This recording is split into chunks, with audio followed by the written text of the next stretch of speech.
Como eu disse no início do nosso Atalaia Mais de hoje, a gente recebe aqui no estúdio o superintendente regional do Departamento Nacional de Infraestrutura de Transportes em Sergipe, que é o Ralph Luigi, para bater um papo comigo. Seja bem-vindo aqui na nossa TV Atalaia. Boa tarde. Boa tarde, Foca. Boa tarde aí os colegas da TV Atalaia, toda a audiência. Estamos aqui para discutir um pouquinho de transportes, né? Você falou bastante de política aí, de economia. Sim. Vamos falar um pouquinho de transportes, que no final, né, também depende um pouco do andamento das questões orçamentárias lá de Brasília e da política do governo também, né? Vamos começar com um problema mais antigo, né?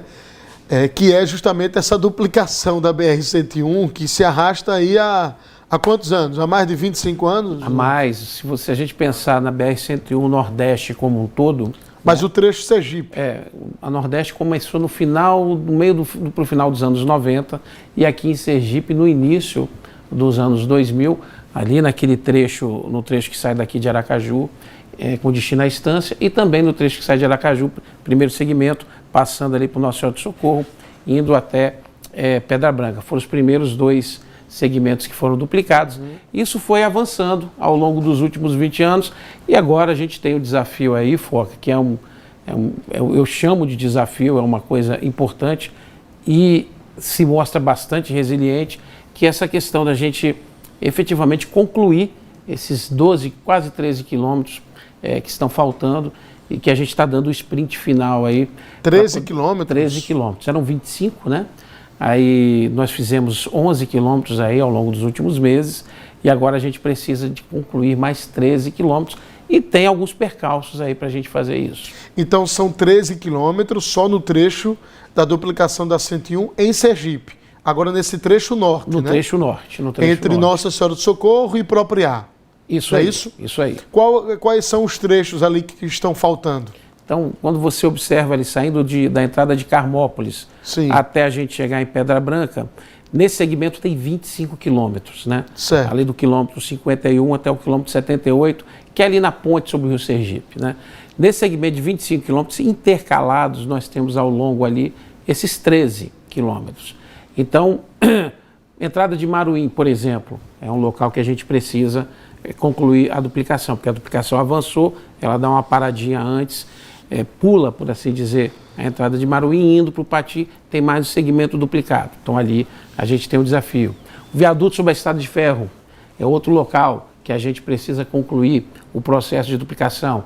Acesso a Santa Amaro também é um local que a gente está inclusive construindo uma passagem inferior, porque, veja você, o contrato de duplicação anterior, e aí longe de querer fazer crítica à gestão anterior, falo do governo propriamente dito, ele não previa essa passagem inferior. Então nós tivemos que elaborar o projeto, licitar a obra, e agora demos ordem de serviço, a obra está em andamento.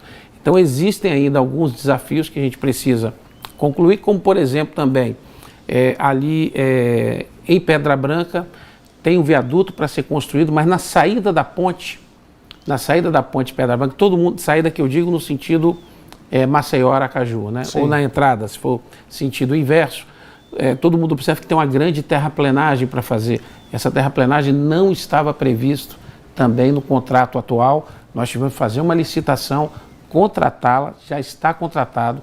Então, como é uma terraplenagem de grande monta, tão logo o tempo firme, ou seja, a partir de setembro, a gente termina aquela terraplenagem para a gente poder efetivamente concluir a duplicação. Então, os instrumentos administrativos para a gente poder fazer a duplicação, eles estão equacionados ao longo aí dos próximos 6 meses, e a expectativa do DENIT é que no final desse ano, início do ano que vem, primeiro trimestre, a gente já tem a rodovia toda aí liberada para o usuário no trecho norte, desde lá de Propriá até você chegar em Estância, a gente tenha todo esse segmento de 146 quilômetros. Aí seria duplicado. seria um sonho realmente.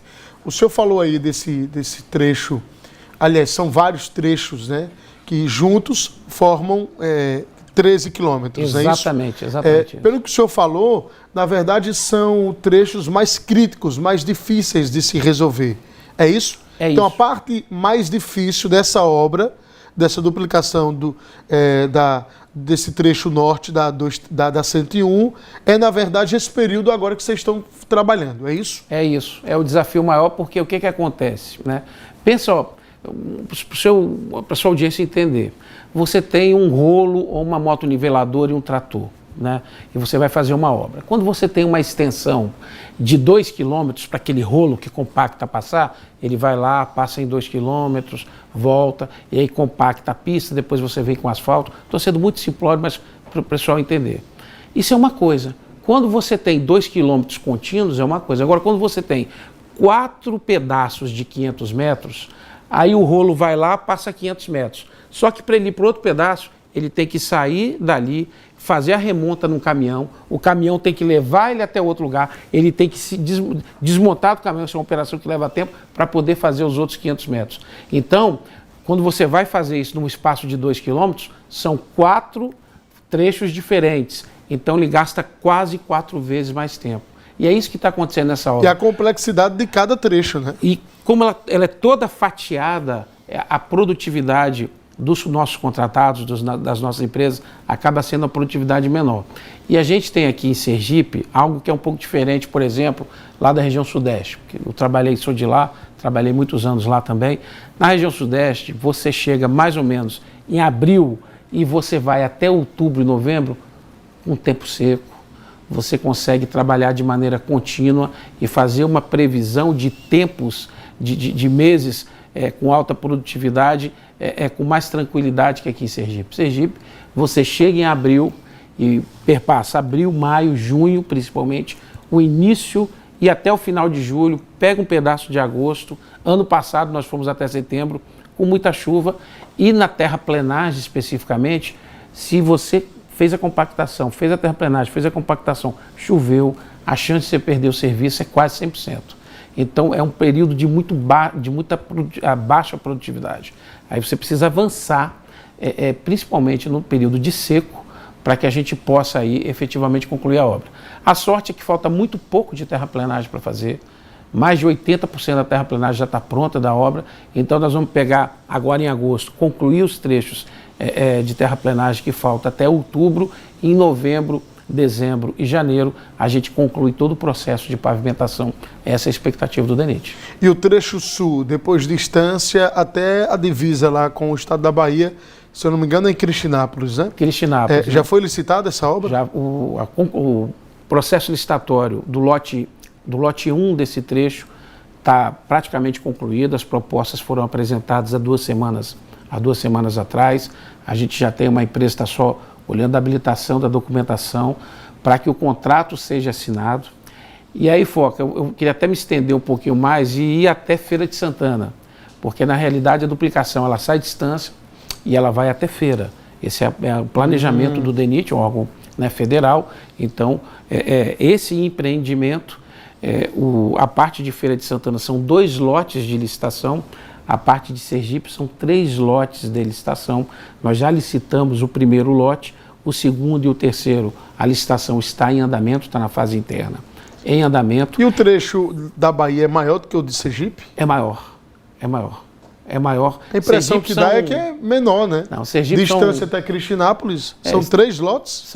Distância a Cristinápolis são 55 quilômetros, foi dividido em 3 lotes. O da Bahia é um pedaço maior, só que já tem segmentos duplicados na Bahia. Entendi. Aí são 2 lotes que estão faltando.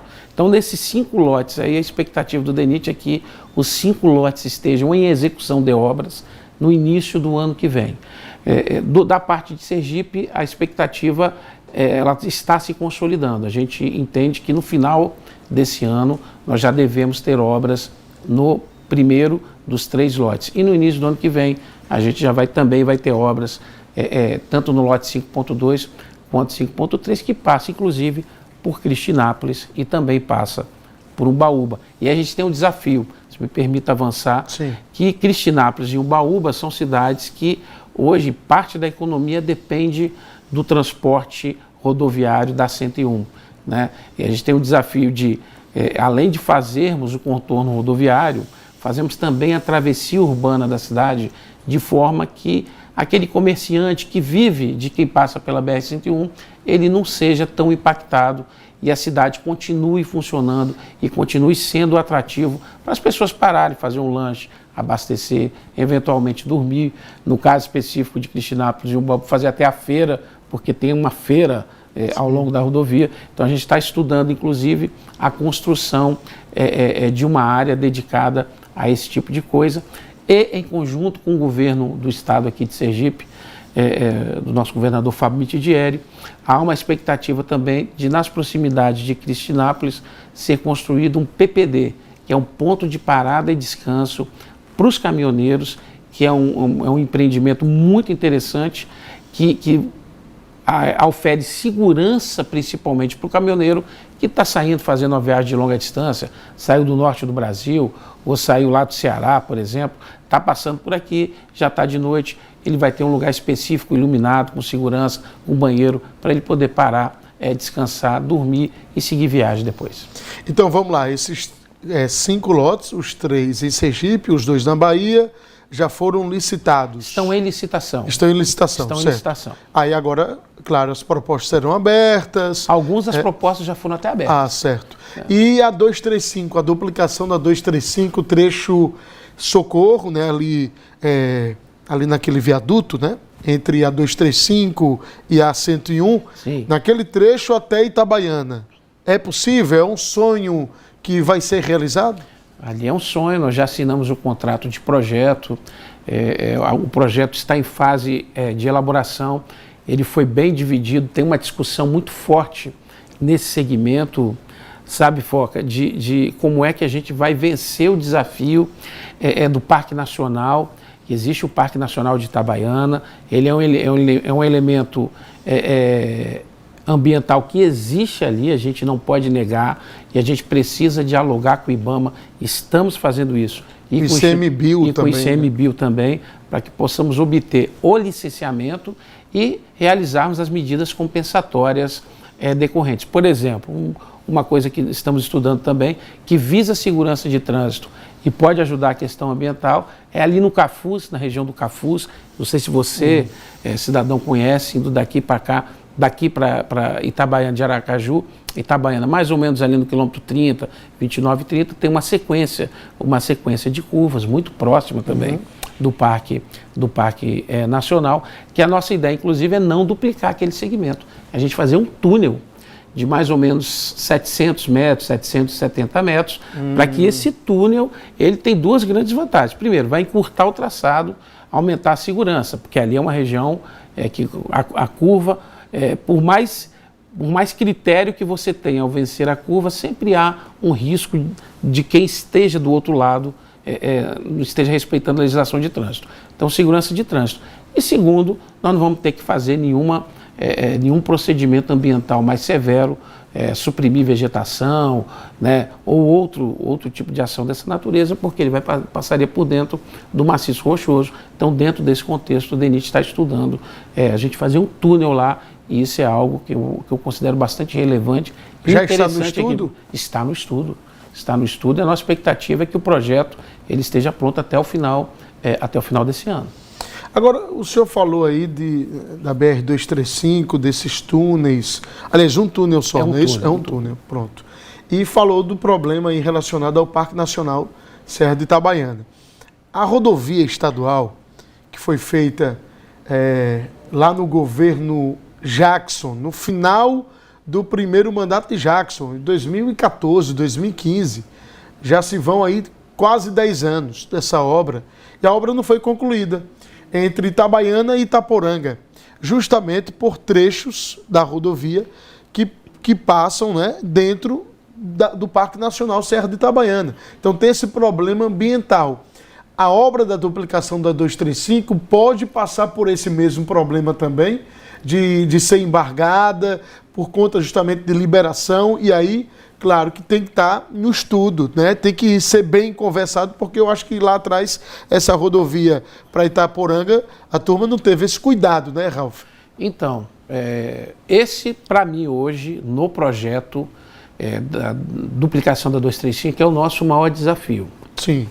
Esse diálogo com o ICMBio E esse diálogo com o IBAMA, ele é fundamental para que a gente ache, inclusive, o foco, a alternativa para isso. No Espírito Santo, citando outro exemplo de outro estado, nós tivemos algo muito parecido. O que o DENIT optou por fazer por lá? Ele fez a via suspensa durante um segmento. Tem um segmento lá de 2 quilômetros que a via, ele suspendeu a via e aí resolveu o problema. Em outro segmento que nós tivemos no Morro dos Cavalos, em Santa Catarina, o que nós fizemos? Nós aumentamos de 8 passagens de fauna para 49 passagens de fauna. Então, você tem soluções que você pode negociar. Para compensar. Negociar com os órgãos ambientais e compensar esse tipo compensar essa ocorrência, que eu não vou dizer que é um problema, é uma ocorrência, e no projeto, a nossa ideia é o projeto contemplar todas essas soluções. Pedindo, vamos lá, agora vamos falar de um assunto muito importante, uma novidade, o ministro de Infraestrutura, né, do governo federal, obviamente, o Renan Filho, ex-governador de Alagoas, ele publicou um vídeo agora no início da semana, falando sobre a ponte, as novidades sobre a ponte Neópolis-Penedo. Isso. O andamento está acelerado, Ralf? Eu estou até surpreso com o andamento da ponte, das obras da ponte. As duas cabeceiras dos dois lados, tanto do lado de Alagoas quanto do lado aqui de Sergipe, as estacas já estão sendo cravadas, então toda a parte de infra está sendo executada. É claro que a partir daí nós vamos para aquilo que a gente chama do miolo da parte, né? Da parte pato da ponte. Já ouviu falar disso? Sim. Né? Parte pato, que é a parte da água da ponte. E dentro desse começa contexto, por essa parte, claro. A gente começou por fora, claro, e isso está avançando. E o cronograma é muito ousado, Foca, né? O cronograma lá é que concluamos a ponte no final do ano que vem, início de 2027. E eu estou acreditando nesse cronograma de maneira, cada dia que passa, de maneira mais consistente, porque a empresa está tocando muito bem aquelas intervenções, tem recurso disponível, a obra entrou num programa de aceleração. Essa é uma imagem atual da obra. Essa é uma imagem atual. A obra entrou no programa de aceleração do crescimento, todo o diálogo ambiental, porque existe uma questão ambiental importantíssima aí com o IBAMA em termos de licenciamento. Isso está bem avançado, a licença ambiental está sendo dada, digamos assim, por partes, no sentido de autorizou primeiro as cabeceiras, depois na parte aquática. Então, há uma expectativa, uma esperança muito grande de cumprimento do cronograma. O ministro ele gravou um vídeo falando que a ponte entra no PAC. Qual o significado disso? Significa o seguinte, que é relevante demais. O primeiro recurso dessa ponte, quando foi dada a ordem de serviço em janeiro do ano passado, e a ponte foi contratada pelo regime integrado, então primeiro você detalhava o projeto, depois obtinha o licenciamento ambiental, para depois fazer a obra, né? Era fruto de emenda. Foi fruto de emenda da bancada do estado de Alagoas. Então, né? Dependia dos deputados federais, dos senadores. De ambos os estados para poder executar. E a gente sabe que existem diversas prioridades para as duas bancadas. Então, quando você inclui essa obra no Programa de Aceleração do Crescimento, significa o seguinte: olha, do orçamento específico do DENIT para rodovias e ferrovias, haverá uma prioridade para a ponte sobre o Rio São Francisco, entre Sergipe e Alagoas. Então, o fluxo de recursos passa a ser mais garantido, passa a ser mais contínuo, e isso nos dá uma segurança de que a obra vai caminhar até o final mais rapidamente. Ralf, vamos falar sobre uma polêmica aí durante o final de semana lá em Itabaiana. Umas vias paralelas da BR-235 que cortam ali justamente a parte urbana de Itabaiana, essas vias, né? Que na verdade não é bem a rodovia em cima, mas faz parte da BR, né? Não é bem a BR-235, mas é de competência também do DENIT, não é prefeitura, não é órgão municipal. E aí o pessoal estava justamente fazendo ali vídeos, né? O deputado federal Ícaro de Valmir, o prefeito de Itabaiana, Valmir Francisquinho, dizendo que o pessoal do DENIT estava ali tapando os buracos, melhorando a via, por um pedido dele. Aí um vereador polêmico lá de Itabaiana, o Alex Henrique, gravou um vídeo lá, eu acho que era um servidor, não sei, do DENIT ou da empresa, que estava prestando serviço, e o colaborador disse que já estava na programação, já estava programado. E aí se criou justamente essa disputa de narrativa, quem que está falando a verdade, quem foi que conseguiu a melhoria da via. O deputado Ícaro conversou com o senhor, o prefeito Valmir conversou, pedindo justamente que o DENIT resolvesse o problema? Então, eu acho até ri um pouco, que é uma polêmica até engraçada, né? Mandar um abraço aí pro pessoal de Itabaiana, eu estive lá no final de semana também, fui olhar, inclusive, fui dar uma olhada nesse serviço. Aliás, mandei até refazer uma determinada parte do tapa-buraco lá. Mas o que aconteceu? Nós tivemos um junho muito chuvoso, não pela quantidade de água, mas pela frequência das chuvas durante os dias, o que atrapalhou não só o DENIT, mas todos os órgãos de infraestrutura trabalharem. E julho, a primeira quinzena também foi assim. Então, semana passada, abriu o sol. Quando abriu o sol, no seu programa, aqui lembrando o programa dele, ele reclamou do trevo de Ribeirópolis.